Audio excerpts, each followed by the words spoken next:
ICICI बँकेनं ग्राहकांना दणका दिलेला आहे।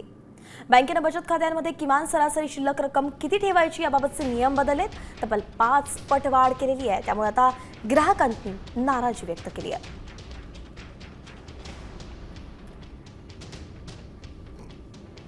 25,000 ठेवले म्हणजे आमदनी 10,000 आणि 25,000 अमाऊंट ठेवायची आणि त्यापेक्षा जर कमी अमाऊंट जर ठेवली तर 6% कपात होणार, म्हणजे 500 रुपये तुम्ही कमी करणार। आमचा पैसा तुमच्याकडे सुरक्षित राहावा म्हणून आम्ही ठेवणार आणि त्याच्यातले तुम्ही 500 रुपये कापणार, हे अन्याय आहे।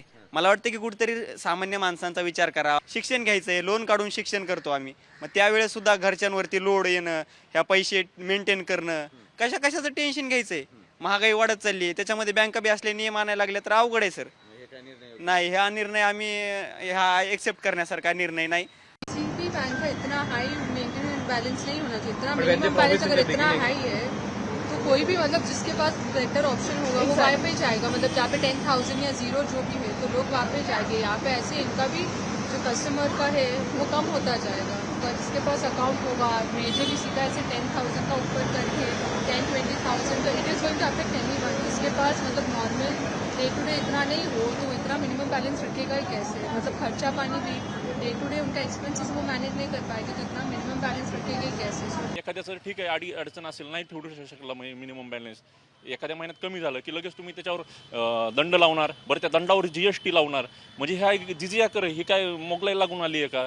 हां, अत्यंत चुकीचं आहे। आणि ह्याच्यामुळे काय होणार आहे की कुठेतरी तुम्ही वापस लोक ह्याच्याकडे वळतील की प्रत्यक्ष देवाणघेवाण असेल किंवा कॅश व्यवहाराकडे लोक वळतील आणि परावृत्त होतील, म्हणजे ऑनलाईन बँकिंग असेल किंवा डिजिटल इंडिया यापासून परावृत्त होतील। कुठेतरी हे थांबलं पाहिजे, नाहीतर मग काय होईल, आज ICICI बँकेने केलं, उद्या इतर बँका हे करतील आणि ह्या खाजगी बँकांची मोनोपॉली वाढेल, म्हणून कुठेतरी सर्वसामान्य लोक ह्याचा विरोध करतील।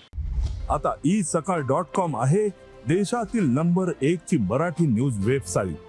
प्रत्येक अपडेटसाठी isakal.com ला नक्की भेट द्या।